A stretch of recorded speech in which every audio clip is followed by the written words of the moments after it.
Saudações fraternas, seres de luz, sejam todos bem-vindos, sejam todas bem-vindas.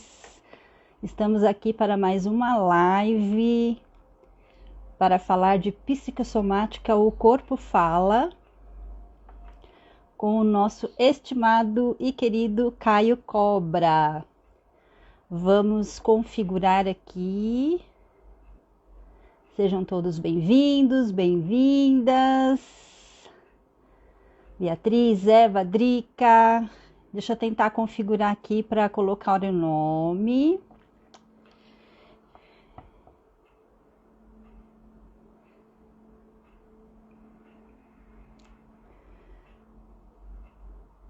Filtro. Volta, cancelar.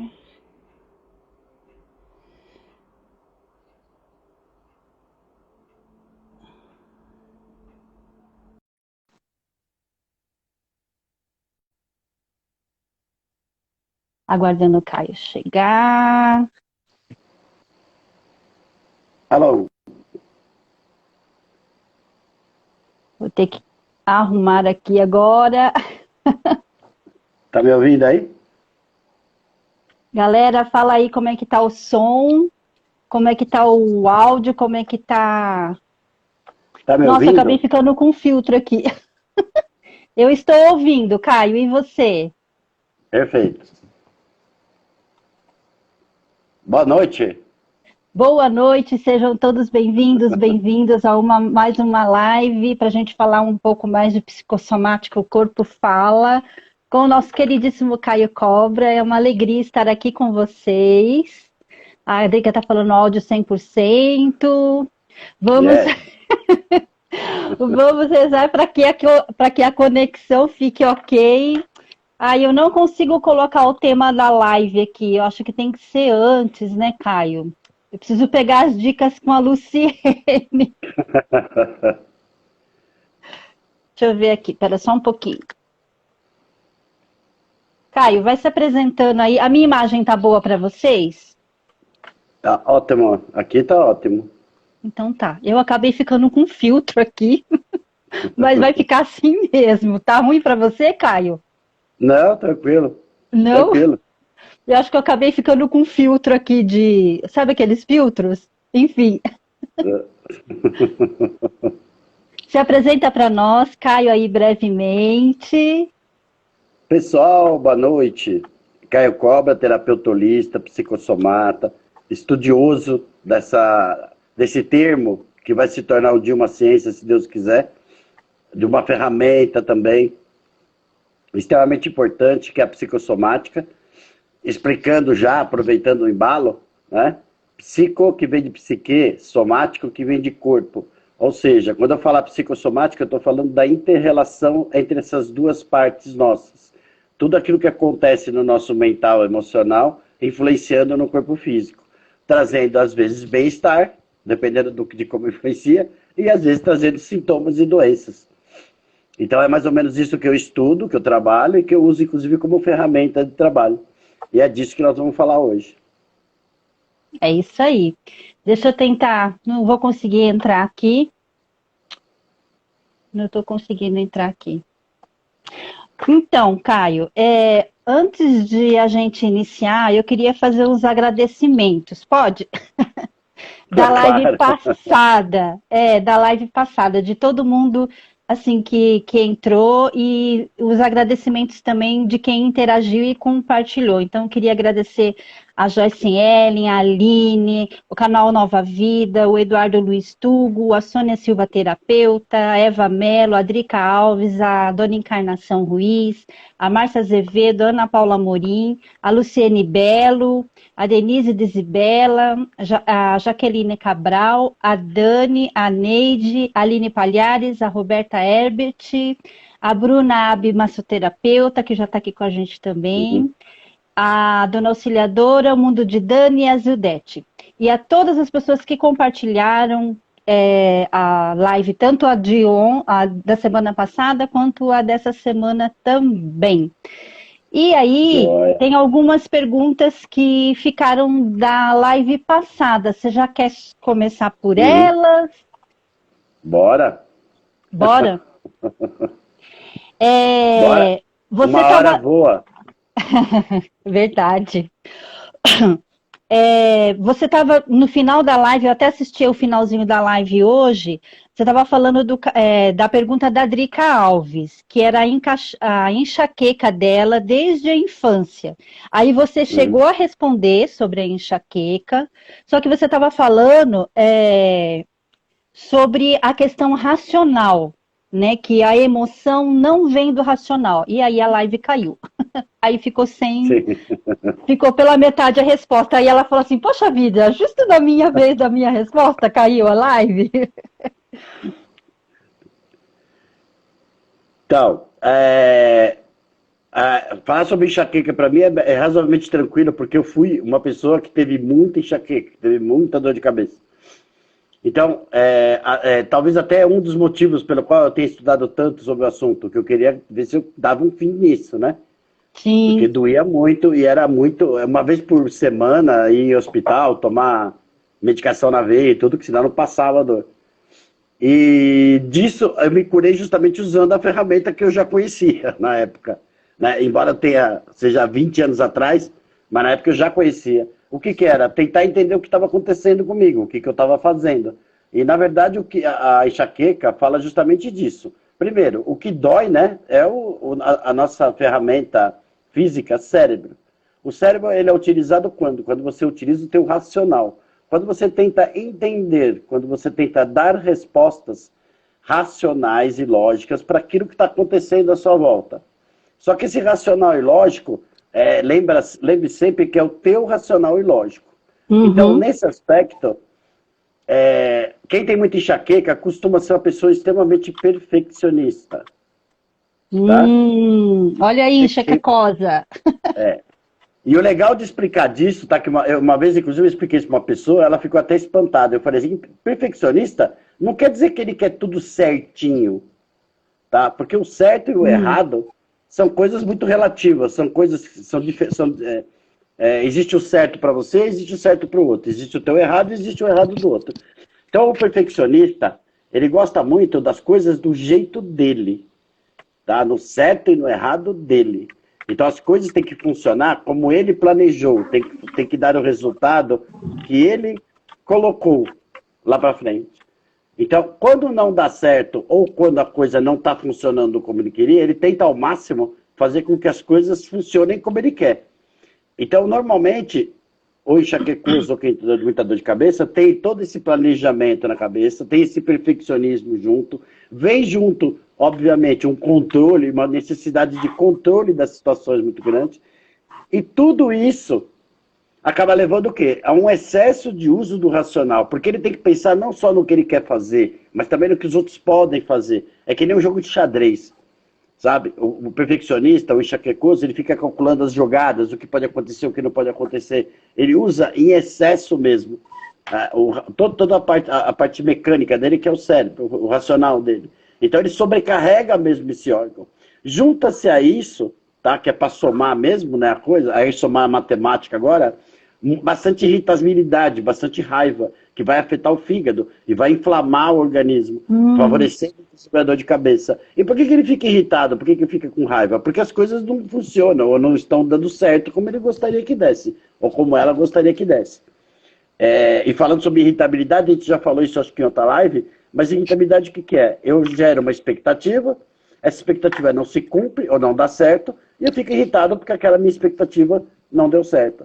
Só que muitas vezes a gente esquece que existem as expectativas do outro. Existem as dúvidas, existem as necessidades, existem os desejos do outro. E que nem sempre são iguais aos nossos. Nessa hora, quando a gente acaba esquecendo isso, certo? De certa forma esquecendo e dando prioridade para as nossas necessidades, para os nossos desejos, para o nosso racional, a gente não consegue às vezes perceber por que isso não está dando certo. E o segredo está aí, tá?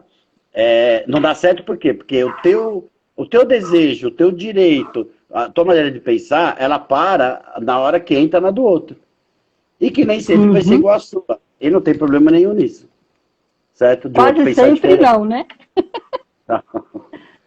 Enfim, todo mundo, quando a gente fala de enxaqueca, então a gente está falando de uma pessoa que trabalha muito racional, quer entender muitas coisas, quer dar explicações muito lógicas, sempre lógica, lógica, lógica. Ao mesmo tempo, existe um perfeccionismo muito grande, não no sentido de certo e errado, mas no sentido de ser como ele quer as coisas, ou como ela quer as coisas. Tá? E esse excesso de uso desse raciocínio, essa necessidade também de controle e de fazer as coisas como a pessoa quer, acabam sobrecarregando o cérebro dela e automaticamente a máquina dói, né? E vai doer mesmo. E se atinge o fígado, aí complica mais ainda, né, Caio? Porque aí o fígado Sim, vai liberar hormônios que inflama o organismo. vai acabar inflamando mais ainda essa dor, né? Isso. E tem um Tanto que, monte de gente aqui dizendo que se identifica, tá falando comigo, essa sou eu, me descreveu agora. Não foi uma pessoa só, não, foram várias pessoas. Aqui passou rapidinho, não deu para ler de todo mundo, eu fui lendo aqui. como eu falei, é que como eu já fui uma pessoa assim, né? Então Uhum. fica fácil até de falar Você sabe sobre isso. descrever. Até o que se sente, a dor eu sei que é insuportável. Eu também já fui uma enxaquecosa. Inclusive, quando eu cheguei para o meu terapeuta, também dei trabalho para ele, porque eu sempre reclamava de dor de cabeça, que eu acordava com dor de cabeça. E fazem 2 anos que eu não sinto dor de cabeça. Pelo menos a Boa. enxaqueca que eu tinha. Ah, sim, claro. Às vezes ela dói, sim, às vezes ela dói. A semana passada mesmo teve um dia que eu acordei com dor de cabeça. Eu nem contei pro meu Isso. terapeuta. Mas por quê? Por conta de sobrecarga, por conta de preocupação, por conta de realmente acelerar esse metabolismo da gente, é, de não estar centrado, de não estar na presença, né? De realmente sair desse foco. A questão da enxaqueca pré-menstrual, Caio, Hum. que já era a próxima pergunta, também se encaixa da mesma forma, é a mesma avaliação. Sim, mas aí você vai encontrar, né, digamos que, como é pré-menstrual, ou seja, é Uhum, nessa fase, nós vamos encontrar uma pessoa que tem bastante dificuldade, digamos assim, em lidar com o gerar, com o criar. nossa, Caio, essa é É. surpresa para mim. Essa eu nunca Por ouvi quê? você falando na live. Falei, acho que já falei, não lembro mais também, porque é muita pergunta e muita live, a gente acaba Sim, sim. não preparando tudo. Mas o que acontece? Por que fala pré-menstrual? A Hum, menstruação, o que é? É uma geração, algo que era para ser gerado e não foi gerado. Todo o seu organismo, certo, se preparou, né, para gerar ali um feto, para gerar um bebê, e não aconteceu a fecundação. certo. Pode parecer uma coisa, para as mulheres em geral, isso é uma coisa extremamente natural, comum. Então ela não se atenta muito a essa época, a todo o processo que acontece dentro do organismo dela. Mas a parte hormonal, realmente, ela É muito sensível, né? não só sensível, como extremamente forte, né, nessa época. Muito hormônio é liberado dentro do corpo. E essa época também lembra inconscientemente, tá, as mulheres de uma série de coisas. E é por isso que eu falei que tem a ver com esse gerar, com o criar na vida, certo? Então, quem normalmente tem dores de cabeça nessa fase pré-menstrual, são pessoas que tiveram traumas, por exemplo, ao gerar algo na sua vida. Vamos dar um exemplo assim bem prático, por exemplo, ela tentou seguir uma carreira e não conseguiu. Tentou ter um filho e não conseguiu. Tentou num relacionamento e não conseguiu. Tentou gerar algo na vida dela, criar algo na vida dela, e por algum motivo se sentiu incapaz, ou foi impedida, ou teve alguma dificuldade nisso. Veja que eu não estou falando só, então, de uma geração de um feto, de um bebê. Mas quando a gente fala Uau! principalmente de sistema reprodutor, nós estamos falando de toda a parte criativa da mulher, que automaticamente, Hum, energeticamente principalmente, ela é gerada ali. Tá? Vem toda essa energia quando precisa gerar, quando precisa criar e tal, ela vem normalmente no próprio aparelho reprodutor feminino. Assim como no que, homem, tá? Mesma coisa. Homens que têm problema, por exemplo, de próstata, certo? Tem problema o quê? Com criar, com gerar na vida dele. Tem algum trauma relacionado a isso, a criar, a gerar uma situação, gerar um relacionamento, gerar uma situação nova na vida dele e assim por diante. Muito interessante, né? Como sempre uma coisa faz ligação, correlação com a outra, né? Eu Sim. nunca tinha ouvido você especificamente da enxaqueca pré-menstrual, eu nunca tinha ouvido você falar. E a menopausa, como fica? A Cida está perguntando. Cida, querida, seja bem-vinda. A menopausa, eu particularmente, tá? Pelo amor de Deus, que todo mundo entenda. Essa é uma opinião do Caio Cobra. Ele acha que a menopausa é uma doença contemporânea. Não é um processo normal, como todo mundo fala. Até porque tem índias, tem outras culturas, certo? Onde a mulher, ela tem menstruação até o último dia de vida dela. Não para a menstruação, tá? Não existe a menopausa. Então a menopausa, para mim, ela tem aí um fator, né, mais contemporâneo, aonde a mulher acaba reprimindo, certo? Essa parte criativa dela, essa parte geradora dela. E principalmente por enormes crenças limitantes, como por exemplo, eu já não tenho mais idade para isso. Mas é que eu já dediquei minha vida inteira para isso ou para aquilo, ou seja, para o trabalho, ou seja, para a família. Tá? Alguma coisa, só para dar exemplos, tá? Do que são crenças limitantes e que poderiam gerar a tal menopausa, que seria realmente o cessar, né, o parar de menstruar, ou seja, de criar o teu.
Alô? Voltou? Você Voltou? estava escrevendo Voltei. aqui no chat, que tava pausado aqui para mim. Então eu Internet. voltei. Gota de orvalho, gota de orvalho, gota de orvalho. É com lápis. Gota de orvalho, gota de orvalho, gota de orvalho. Agora Eu tava sem explica isso aí pro internet agora à povo. tarde. Oi? Né? Agora explica o que é isso aí. O quê? Gota de É o orvalho, gota de Luiz. orvalho. É o Luiz da Egrégora de Cura, que é um mantra que ele usa do Ho Oponopono. Legal. Aí quando a internet tá ruim, ou quando tem alguma coisa que não tá legal, aí ele pega um lápis que ele tem, só que eu não tenho lápis ainda, é um lápis com uma borracha, e aí ele fala gota de orvalho, gota de orvalho, gota de orvalho. E aí a internet volta, a live flui. Então eu fiz aqui, voltou, tá bom. Gota de orvalho, gota de orvalho, gota de Gota orvalho. de orvalho. Eu já ensinei para umas meninas aqui também. Deve ter dado uma travada para todo mundo. Então, só Sim, explicando para todo mundo. Espera um pouquinho, que daqui a pouco sincroniza tudo. Nós dois sim. aqui, junto com vocês aí. Aí deve estar voltando. Voltou. Voltou. Só para terminar, então, para mim a Uhum. menopausa ela tem a ver com bastante crença limitante, tá? As crenças limitantes contemporâneas, bastante conflitos em relação a essa parte criativa, essa parte de geração da mulher, tá? E aí, quem por acaso Hum.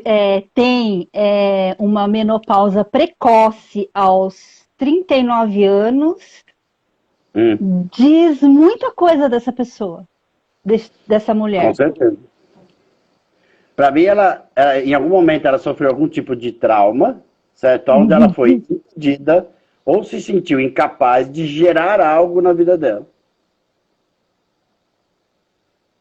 Essa mulher ficou só 7 anos tentando ficar grávida, depois que ela conseguiu ficar grávida, aí com 32 anos, e aí aos 39 ela iniciou, Menopausa. começou a ter menopausa precoce. Pode ser. Isso. E aí, Precisaria dar uma todas as outras esmiuçada melhor, então. crenças, né, Isso. que com certeza estão embutidas, né, enfim, nessa avaliação. Isso. Aí,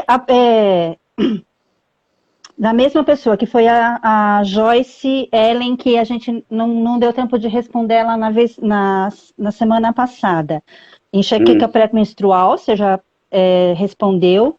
Dermatite de contato seria algo psicossomático e sobre a desidrose.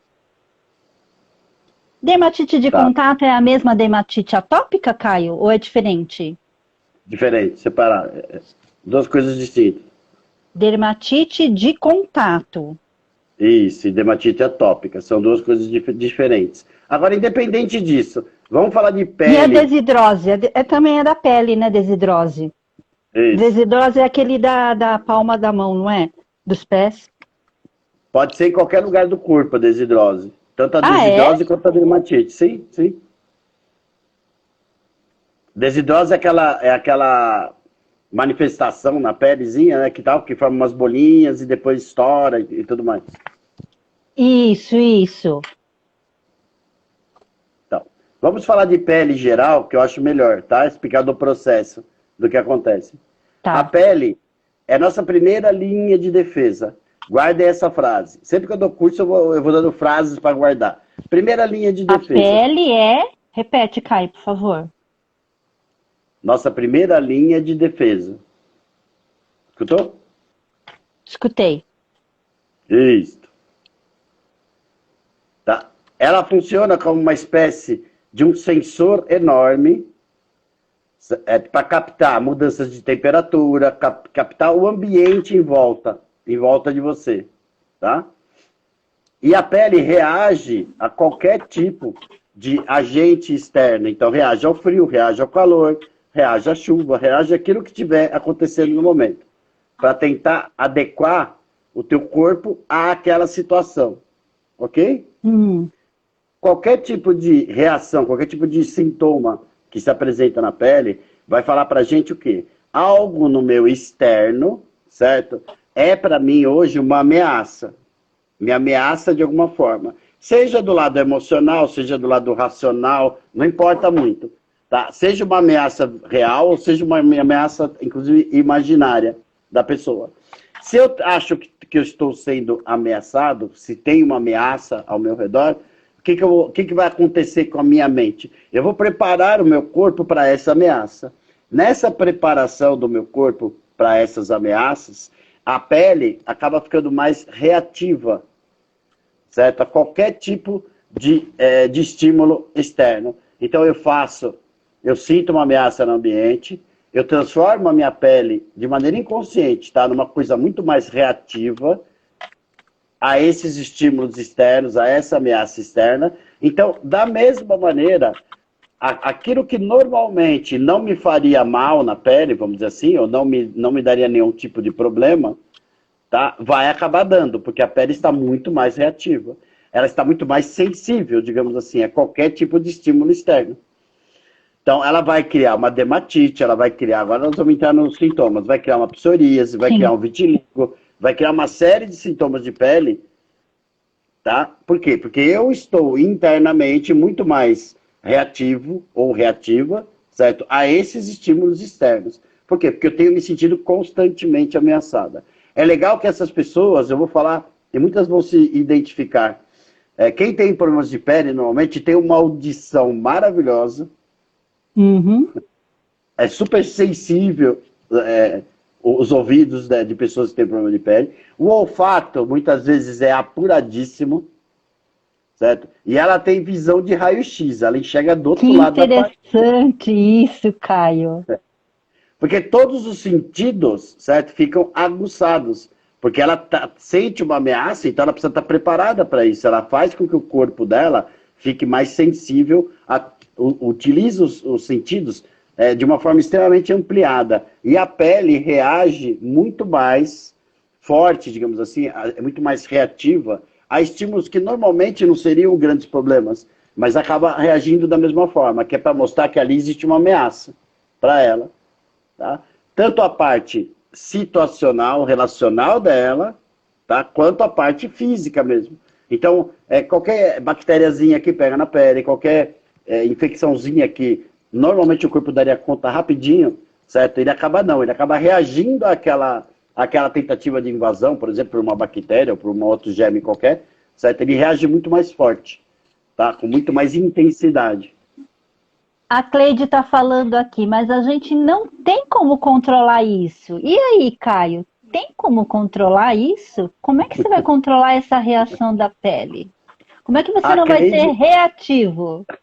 A Cleide deve ter umas dores de cabeça de vez em quando. Tem, Cleide? Fala aí com a gente. Por que ela deve ter? Porque ela já está preocupada em controlar a coisa, certo? Uhum. Ela está preocupada em controlar, tá? Quando a gente faz terapia, né? A Regina me acompanha também nisso, então ela sabe que, na verdade, nós não temos controle sobre nada do que acontece no externo. A única coisa que nós temos controle é sobre nós mesmos. É a única pessoa que você consegue controlar. E ela já está querendo... A pergunta dela foi legal por causa disso. Né? E a gente não tem controle sobre isso. Não é controle, é percepção desse fenômeno. É isso que você precisa ter. Todo sintoma para nós, ele vem, por isso que chama-se psicossomático que o corpo fala, né? Por isso que a gente usa esse jargão. Porque todo sintoma vem como uma sinalização de algo. Sinalização, na verdade, de algo que está acontecendo no teu interior. Então não se trata aí de controlar, mas se trata de entender, de compreender o que está acontecendo internamente e lidar melhor com isso. Veja que até agora eu não falei nada de controle, não tem nada de controlar. Tá? Porque o controle, na verdade, como eu falei, você não controla nada externo, você só controla algo que seja interno. Tá? Não controlamos absolutamente nada, é isso aí. E uma vez identificado, eu consegui escrever aqui, né, que nós não temos o controle de absolutamente nada. O que nós podemos é gerenciar e não controlar. E gerenciar, aprender a gerenciar essas emoções também, né? Uma vez que a gente consegue identificar, e agora você falando pra gente, que essas questões da pele é se sentir ameaçado pelo externo, e aí a partir de agora, quando a pessoa tiver ou uma desidrose, ou uma dermatite de contato, atópica, você cita um outro nome agora que eu não estou lembrando, ela vai conseguir perceber e se perguntar o porquê disso? O porquê que eu tô tendo essa. Por que a minha pele está tendo essa reação? Né? Isso. A Eva tá falando aqui o meu o quê? O meu não está falando, está gritando. E aí você consegue perceber e fazendo a pergunta, você já vai trazendo, porque isso é tudo inconsciente, né, Caia? A pessoa não fala assim, eu tô me sentindo ameaçada e agora a minha pele vai fazer assim. Não é assim que acontece, né? Perfeito. É isso aí. Assim. Não. Normalmente é inconsciente. É inconsciente até que você traga para o teu consciente. É isso que eu acho, que eu sou apaixonado por psicossomática é por causa disso. Tá? Somos. Eu tô tendo um sintoma, certo? E tal. Eu tô tendo uma desidrose, certo? Tá, eu vou entender o que está acontecendo na minha vida. Então, nas mãos, fala de uma ameaça ao meu poder sobre a minha vida. Tá? Nos braços, vai falar de uma ameaça às minhas ações, àquilo que eu quero fazer na minha vida. Se for na perna, uma ameaça aos meus planos de vida, aos meus desejos futuros, etc. A desidrose, onde ela aparece, ela vai me dar outra sinalização. E com isso eu trago para o consciente, às vezes, algo que está inconsciente. Perfeito. É isso. Você é the best. Aí, lembre-se, eu não preciso controlar isso. Eu já Uhum. senti, já percebi, identifiquei muitas vezes a situação, certo? O que está me ameaçando e tal. E aí eu vou trabalhar isso, eu vou trabalhar essa ameaça. Como? Me E, um, capacitando para enfrentá-la. e uma coisa Fale. que não foi ensinado pra gente, Caio, é que assim, a gente precisa acolher essas emoções. A gente, Sim. eu até ia pedir depois para você falar do certo e errado, porque assim, é tudo colocado para a gente como certo, como errado, como bom, como mal. Não, as nossas emoções são nossas, todas elas são boas, até as que não nos, Hum, até as que não nos trazem tanto conforto. Elas só isso. precisam ser trabalhadas, serem acolhidas, e aí, sendo acolhidas, das próximas vezes, e eu falo isso de experiência própria, tá, gente? E tem Sim. 2 anos que eu aprendi isso. A partir do momento que você faz essa acolhida com você, as próximas vezes que você sente, seja raiva, tristeza, Uhum. qualquer desconforto, medo, ansiedade, depressão, quando a gente acolhe isso, fica muito mais fácil não de controlar, porque a gente não controla, mas fica Uhum. muito mais leve, fácil não, porque aí fácil entra no fácil e no difícil, mas fica muito mais leve de você gerenciar. E é um treino, galera. Isso. Tem Isso é o que mais importante. treinar. É o Tem que treino. treinar para criar músculo e aí sim, das próximas vezes, poder ter esse músculo de poder ter esse gerenciamento. Eu não sei o que que foi que. A Valéria Miller perguntou aqui, e a endometriose? Endometriose. Para quem não sabe, é uma doença que normalmente começa. O endométrio é uma camada que faz como se fosse um revestimento do útero. Tá? Para que serve o endométrio? O endométrio serve para a proteção e para favorecer uma possível gestação. Tá? Então, esse revestimento do útero ele serve para proteger e para favorecer um. A, como é que chama, meu Deus do céu? O feto, para gerar o feto. Uma Uhum. geração de um feto, tá, e etc. Então, esse revestimento está ali para proteção, isso que é importante citar. E para favorecer que aquilo ali aconteça, tá? Lembra que eu falei que toda a parte de reprodutora tem a ver com a parte criativa, certo? Nossa parte criativa é aquilo que eu quero, aquilo que eu desejo, certo? Para eu Uhum. criar, eu preciso desejar, eu preciso querer algo, ok? Quando esse meu querer começa a se tornar algo exagerado e eu quero somente do meu jeito as coisas, eu só desejo as coisas da minha maneira, tá? E eu não estou dizendo que seja nem bom nem ruim, tá? É assim como o Sim, perfeccionismo. O perfeccionismo não quer dizer que a pessoa esteja tudo certinho, né? Assim como no endométrio, essa vontade, né, de criar e tal, tem que ser do jeito da pessoa. Ela quer que seja da maneira dela, da forma dela, do jeito que ela quer. Quando ela começa a ter isso como um pensamento muito dominante, tá? É como se ela alimentasse esse endométrio. E esse endométrio, é, digamos que ele entende, né? Que não é bem assim que funcionam as coisas, porque tem a sua vontade, tem o seu desejo e tem o do outro, lembra? O teu sim, desejo, a tua vontade, entra em conflito com os desejos e vontades dos outros.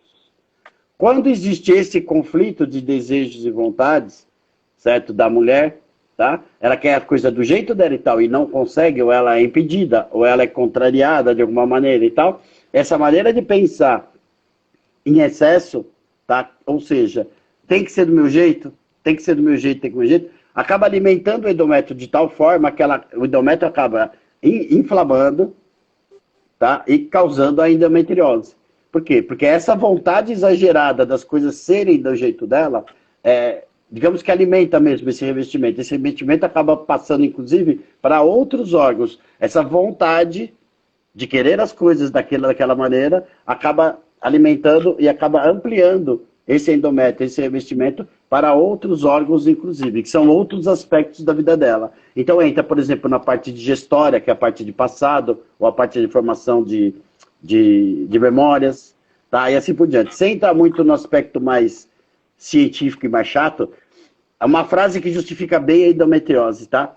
Quem tem endometriose pensa muito assim, as coisas têm que ser do meu jeito, tá? E eu não estou dizendo que isso seja pejorativo, de novo, tá? Mas a pessoa é muito radical, ela é muito, digamos, rígida em relação a isso. E aí, Caio, quando você fala assim, que ela é muito rígida, é rígida com ela mesma? Sim, E, sim. ou com o outro também? Mas é mais com ela mesma. A cobrança maior é dela mesma. Tem uma frase bonita que eu falo de vez em quando, né? Eu adoro essas frases bonitas. Você trata o outro como? Exatamente como você se trata. Isso. Você trata o outro exatamente como você se trata. Isso é uma frase para se refletir muito e no dia a dia. Se eu amo os outros, é porque eu me amo. Se eu odeio os outros, é porque eu me odeio. Se eu acho que está tudo bem, né, comigo, eu também acho que está tudo bem lá fora. Acho que também está todo mundo feliz. E assim por diante. Eu sempre vou enxergar no outro aquilo que eu tenho dentro de mim. Eu jamais vou enxergar no outro algo que eu não tenho dentro de mim. Agora já são duas frases. Essa é boa, hein? A gente só transborda aquilo que a gente tem, né? Isso.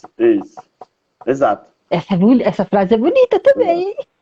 Tá Também. ficando boa. Bonita e prática. Se botar isso na tua vida, fica, ó. Isso, Aline, né? O famoso espelho, perfeito. A Aline colocou aí, o famoso espelho. A Aline Palhares já está terapeutizada também, né, Caio? Mas quando você entende esse processo do espelho, ele é maravilhoso. Você começa a entender como é que a gente funciona, como é que você funciona, como é que o outro funciona e assim por diante. Vamos para mais uma? A Neide disse do intestino preso. Também é da semana passada. Tá, ainda da semana passada. Ainda tem, da semana passada. Vamos lá. Intestinos. Eu costumo explicar da seguinte maneira. Aparelho digestório. Ele tem tudo a ver, tá, com a formação das nossas memórias. Então, eu estou vivenciando um dia, uma situação, estou vivenciando o dia de hoje, situações 1000, certo? Então, através da boca, eu mastigo, entre aspas, aceito ou não o que eu estou vivenciando. Mastigo ela e boto para dentro, passa pela garganta, certo? Na garganta é só uma passagem e vai para o estômago. No estômago, eu vou tentar elaborar, e ainda faz parte da aceitação, aquilo que eu estou vivenciando naquele momento. Passou do estômago, vai para o intestino delgado, certo? Aonde eu vou separar as coisas, o que é bom do que é ruim, tá? E no final do intestino grosso, eu vou integralizar o que é bom ou o que é ruim como memória. Aí fala, pô, mas uma hora você está falando de intestino, outra hora você está falando de mente, né? Sim, porque funciona tudo igual. É tudo em conjunto. E só para explicar como é que é a analogia. Então, se eu tenho o intestino muito preso, certo? É porque eu tenho dificuldade, às vezes, em abandonar determinadas coisas. Eu tenho dificuldade em perdoar determinadas coisas. Eu tenho dificuldade em relevar determinadas coisas, ou determinadas situações. Ou seja, eu tenho dificuldade em tornar essas memórias, certo, em coisas, digamos que, aproveitáveis, tá, para minha mente. E eu não estou dizendo que é coisa boa ou coisa ruim. É transformar isso em coisas que sejam, para minha vida, aproveitáveis. Então, eu vou dar um exemplo. Uma pessoa que teve muita mágoa no passado, ou teve muito ressentimento no passado com as pessoas que ela tem à volta dela, tá, e guarda isso muito na memória, e não consegue perdoar, não consegue relevar, não consegue isso, constantemente ela fica relembrando, certo? Daquilo que ela vivenciou. Então, nesse exato momento, que ela fica relembrando, que ela não abandona, ela não deixa ir para o passado a coisa. Ela quer ficar relembrando, ela quer ficar revivendo as coisas. Justamente para tentar, às vezes, de uma forma um tanto inócua, né? A palavra linda que eu usei agora, né? Tentando modificar isso na cabeça dela, ou tentando modificar isso no passado. Uma coisa que é impossível de se conseguir. Mas ela fica tentando reviver, fica tentando... são as pessoas, normalmente dos sis da vida. Se eu tivesse feito isso, se eu tivesse feito aquilo, tá? Normalmente quem tem intestino muito preso, fica pensando muito nesses sis da vida. Se eu tivesse feito isso, se eu tivesse feito aquilo, etc. Final da história, para tentar dar uma resumida. Intestino preso é uma dificuldade grande que a gente tem de deixar o passado no passado. Tá? Vivenciar o aqui e agora e planejar o teu futuro. E aí, nossa. E aí, pegando esse gancho disso que você falou, e a encarnação também está falando aí, né, sobre síndrome do pânico, síndrome de burnout. Não sei se é assim que pronuncia. Burnout. Excesso de trabalho. Tá? Síndrome de Burnout, para quem não conhece, ou burnout, é uma síndrome relacionada ao excesso, ao total excesso, eu diria, certo, de trabalho. Aquela pessoa que se dedica 24 horas por dia, inclusive dormindo, ao trabalho. Aí chega uma hora que todo o aparato dela, o aparato racional, o aparato físico, o aparato emocional, tudo isso entra em colapso, certo? Não suporta tanta pressão, tanto estresse. É como se você fizesse a mesma coisa repetidamente 24 horas por dia. Tem uma hora que você precisa descansar, tem uma hora que precisa relaxar, tem uma hora, tudo tem os seus horários, né? Tudo tem seus ciclos. A natureza fala isso, que tudo tem os seus ciclos. E normalmente quem tem síndrome de Burnout não respeita esses ciclos, ou melhor, não quer respeitar, dá prioridade a algo na vida dela, normalmente o trabalho, tá? É trabalho. Normalmente essa síndrome foi detectada em pessoas que são tipo workaholics, trabalham em excesso. Então, final da história, isso assim, tem a ver com psicossomática, tá? Esse processo e tal de estresse elevado e tudo mais, mas não é bem assim a área da psicossomática. É muito psicológico. Esse excesso, tá? Só para deixar claro, esse excesso ele é mais identificado na parte mental, emocional. A pessoa chega a ter crises mesmo, crises de apagões, sobrecarga total na parte mental dela. É que eu estou falando tudo isso porque nem sempre afeta o emocional. Até porque essas pessoas que têm síndrome de Burnout são extremamente racionais. Elas gostam muito, como eu falei, de trabalho, do que é racional, do que é matemático, do que é voltado para exatas, vamos dizer assim. E aí isso pode estar sendo um conflito para ela? De ela estar com essa síndrome de burnout? Na verdade, a própria síndrome é um conflito. Ela está dando total prioridade ao trabalho, vamos dizer assim, certo? E prioridade nenhuma, zero consideração com as outras partes da vida dela, com todos os outros aspectos da vida dela. É assim, até o sono, normalmente quem tem síndrome de burnout tem muita insônia, certo? Porque acha que dormir é um tempo desnecessário, é um tempo gasto desnecessariamente. Lazer para ela é uma coisa mal vista ou malquista, digamos assim. Embora de vez em quando a pessoa até fala, eu não vejo a hora de tirar férias e tal. Mas quando tira férias é aquela que um dia depois está querendo voltar para trabalhar. Porque está totalmente dedicada ao trabalho. Conheço alguém assim, Caio. Olha lá. Vamos aproveitar a pergunta da Denise aqui, problemas respiratórios, asma, bronquite, renite, e ela também tinha colocado na semana passada que o filho dela, na crise de ansiedade, trava a musculatura do corpo. Tá. Travar a musculatura do corpo, eu vou dar uma leitura bem objetiva. É paralisação mesmo, certo? Por medo. Ok? Beleza. Essa ansiedade não é medo do futuro, medo do que pode acontecer. Esse medo paralisa e às vezes tem um travamento mesmo da musculatura do corpo. Paralisia mesmo, paralisia total. Tá? Se não só naquele momento, pode até depois gerar até uma paralisia mais complicadinha mais para frente e tudo mais, tá? Só para explicar esse rapidinho. A outra parte dela, peraí. Asma, bronquite e renite. Problema respiratório, Peraí, deixa eu falar mais uma aqui, Caio, que acho que você já junta tudo. Dores nas costas, próxima do pulmão e dores nas costas à altura da clavícula. Não sei se... Aí vão ser duas coisas Duas coisas, diferentes. né? Mas... Tá. É porque eu pensei que era pulmão. Costas aqui, eu pensei que era pulmão, mas não é, é costas. Tá Não, mas se certo. for na altura do pulmão, pode ser sim, tá? Respiratório. Uhum. Isso. Da parte pulmonar mesmo, essa dor nas costas. Eu vou explicar a parte pulmonar e ao mesmo tempo eu já dou uma explicação dessa da dor nas costas. Por que acontece às vezes a dor nas costas? Parte pulmonar. O ar que eu respiro, né? O ar material é feito de hidrogênio, oxigênio e tal, e outros gases que estão aqui fora, certo? Bacana. Existe um outro ar, que é o ar mental, o ar emocional que eu respiro.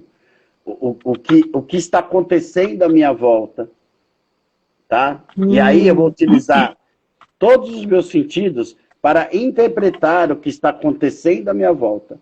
Essas experiências, essas interpretações vão ser mentalmente o ar que eu respiro. O que eu estou vivenciando à minha volta, tá? Vai ser o ar que eu respiro. Eu vou dar um exemplo prático disso.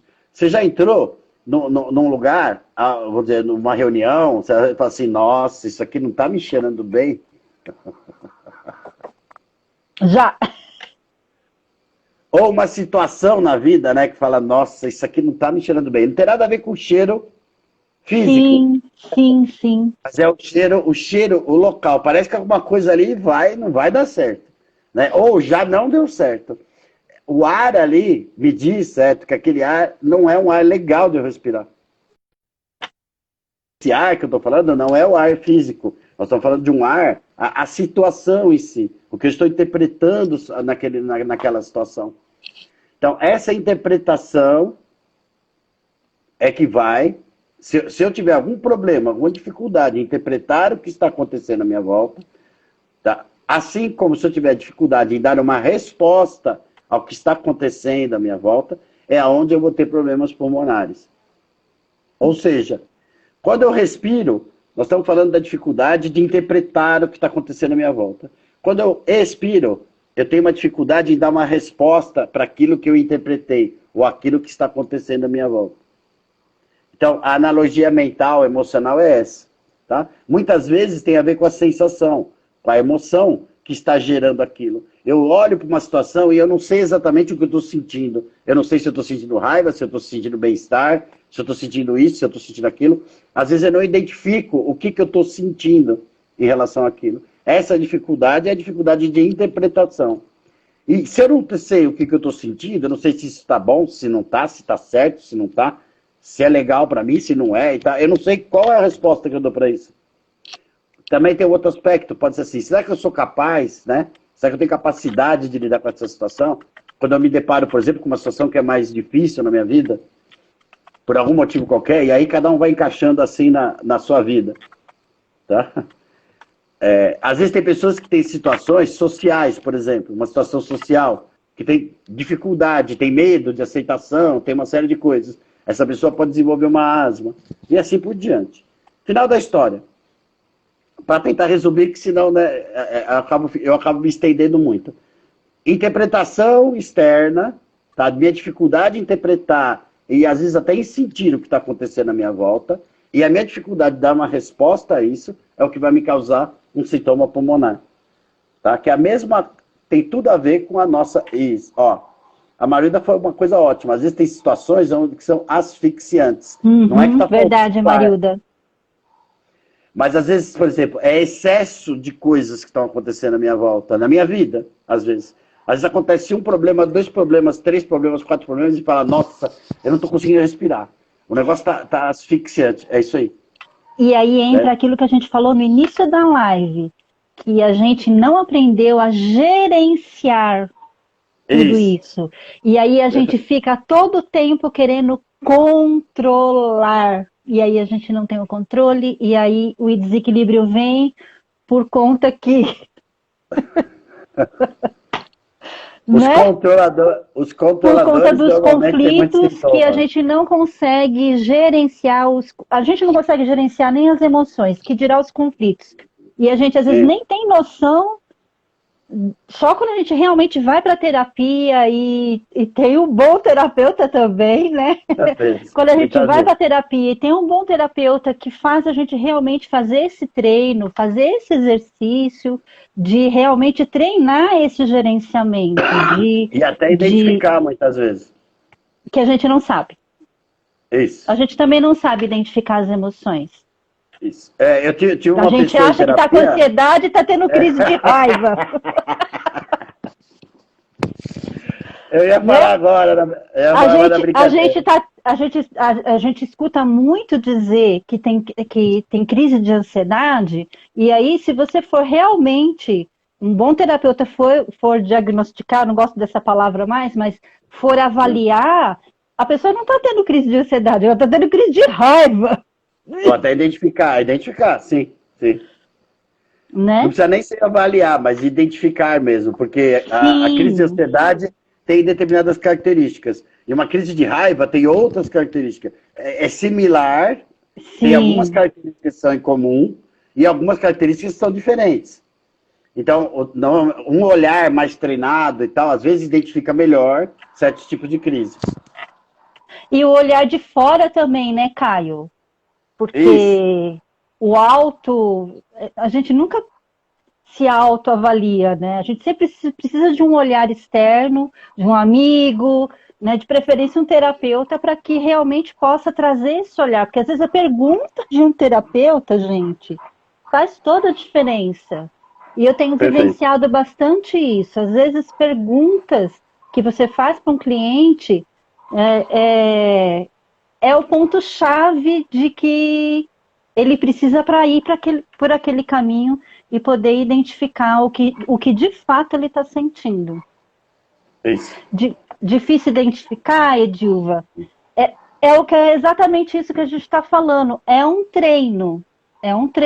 A gente não foi preparado. A gente não foi ensinado, educado emocionalmente. Boa. A gente não foi educado. E até hoje, né? E eu sou mãe de um homem já agora, né? Um rapaz de 19 anos, e eu também não ensinei para ele gerenciar as emoções dele. Porque isso não me foi ensinado. Agora, depois de estudar muito, de ter me tornado terapeuta, algumas coisas eu consigo passar para ele agora, mas agora já está com 19 anos, não mais vou voltar no tempo, quando ele tinha 1, 2 anos de idade, para ensinar ele, né? E aí fica realmente, Edilva, essa mistura das emoções. Mas é possível, sim, gerenciar as emoções. E é por isso que nós estamos aqui. Para poder trazer isso para vocês, para poder trazer esse conhecimento gigantesco que o Caio tem e que eu também estou aprendendo a ter, né, nesses 2 anos de estudo e de terapia, que me trouxe muito autoconhecimento. E eu só me tornei terapeuta há 1 ano e 3 meses por conta desse autoconhecimento. Perfeito. Ó, já estão pedindo aqui, por favor, pode marcar a próxima live. Caio, acho que vai ser igual a Luciane, toda quinta e toda sexta. Será que dá tempo de mais uma, Caio? Posso falar do caso da senhora de 85 anos? Fale. Infecção urinária de repetição, tombos consecutivos, galos na cabeça, em consequência fica com dores no corpo, joelho, pernas e braços. Corte no dedo, no último tombo ela teve corte no dedo mínimo, com grande perda de sangue, fraqueza nas pernas e possível depressão. O último aí... Quer que eu repita? Não. Na verdade, o último aí que você falou, né, é muito provável que seja. Né, uma possível depressão e tal, mas no geral, é uma senhora de 85 anos. Esse tipo de coisa que está acontecendo com ela tem muito a ver com a sensação dela de autonomia e independência. Ela deve se sentir, certo, incapaz hoje de realizar determinadas coisas, ou de desejar até determinadas coisas, e de certa forma também deve se sentir, não sei como, mas impedida de fazer determinadas coisas. E pode ser muito por causa de crença limitante, aquela história da idade. Tanto que eu convido todo mundo aí na minha página, assistir um videozinho lá, de uma senhora que tem 87 anos, que é ginasta olímpica. Já Né? assisti, é maravilhosa. Então, Dá vergonha de olhar ela. que assim, a gente tem muita crença limitante que fala que a gente, depois de uma certa idade eu não consigo mais isso, aquilo. Não é verdade. Lógico que você precisa cuidar do seu corpo, claro que você precisa cuidar da sua mente, você precisa cuidar da sua alimentação, precisa fazer exercício físico, para você manter a máquina funcionando, certo? E de uma maneira saudável, óbvio. Né? A mente também funcionando de uma maneira saudável. Mas tem muita crença que nos limita, dizendo que a idade, depois de uma certa idade não dá mais para fazer isso. Tanta gente que eu escuto isso, eu juro que eu fico triste quando a pessoa me fala isso. Eu não tenho mais idade para isso. Eu falo, meu Deus do céu, por que não tem mais idade para isso? Aí eu mostro o vídeo, né? Ou dou exemplos de pessoas de uma certa já idade que tem toda a capacidade do mundo para realizar aquilo que ela mais deseja. Tem uma senhora, eu vi esses dias agora, uma senhora de 83 anos que se formou na faculdade. Eu já vi uma de 90, acho que 92 anos que se formou. Acho que direito, ela fez direito. Não tem época. Não tem época para nada nessa vida. Certo? Nenhuma época é certa. Toda época é época. Com certeza. Temos quantos minutos, Caio? Eu nem anotei a hora que eu entrei. Foi 20 e 30 mesmo, né? Acho que foi. Tem 3 minutos. 3 minutos? Queda de cabelo sem estar na alopécia. Queda de cabelo. Estresse acentuadíssimo. No sentido de realmente comprometer a vontade, comprometer o ânimo, comprometer o emocional, certo? Quando eu estou comprometido de várias maneiras pelo estresse, e aí o estresse cada um vai entender de uma maneira aí, não importa, do jeito que entenda, mas o excesso ou a falta de alguma coisa na vida dela, tá, vai gerar um mal-estar generalizado que acaba afetando o cabelo. Porque o cabelo ninguém sabe, mas tem trocentas mil substâncias que precisa ter no corpo e trocentos, centenas de processos que precisam estar ok para o teu cabelo crescer de forma saudável. Tá? Então, normalmente é uma situação de muito estresse, acaba caindo muito o cabelo. E aí, eu posso dar um testemunho aqui, que eu estava tendo muita queda de cabelo. Eu sempre fui muito cabeluda. E o meu cabelo, eu sempre tive muito cabelo. E o meu cabelo começou a cair muito depois, ultimamente. E aí eu estou usando óleos essenciais, que é um tratamento também terapêutico. E depois que eu comecei a usar óleos essenciais, porque os óleos essenciais não são só o cheirinho, não é só o aroma, o cheirinho, eles realmente têm uma função terapêutica. E depois que eu comecei a usar os óleos essenciais, inclusive lavando o cabelo com eles, fica muito cheiroso, a queda de cabelo diminuiu assim 80%. Melhorou 80%. Oi? Vamos nos despedir antes de acabar? Vamos nos despedir. O povo está pedindo bis. Bora. Bora fazer Bora lá sexta-feira que vem, então? Bora. Então, galera, olha, sexta-feira que vem a gente já fica com o encontro marcado novamente, às 8h30 da noite, que acho que é um horário bom para todo mundo. Sexta-feira todo mundo já chega em casa, já pede a pizza, já fica preparado aí para a live das 8h30 com a gente. Caio, gratidão, gratidão, gratidão por ser tanta contribuição para nós. E eu que agradeço. Eu agradeço a todas as pessoas que entraram hoje, a todas as pessoas que compartilharam. A Bruna gravou até um vídeo lá muito fofo, divulgando a gente agora de noite. Ela é massoterapeuta. E assim, gratidão a todos pela participação. Não dá para ler o nome de todo mundo, mas assim, eu vou começar em toda a live, anotar o nome de todo mundo e depois, nas próximas lives, ir agradecendo. Continue lá, curtindo, comentando, deixando as suas dúvidas, deixando as suas perguntas, porque aí a gente já vem com elas antecipado aqui, aí é mais rápido do que ler aqui, né? Pode também colocar aqui, não tem problema não. Mas Se for antecipado, fica melhor. Beijo grande no coração de vocês. Boa noite, bom final de semana. Gratidão, gratidão, gratidão. Todo mundo. Beijo grande no coração, Caio. Tá terminando agora. 12, 11, 10. Encerra Beijo antes, que eu acho que é grande. melhor. Né? Não tem aqui o botão de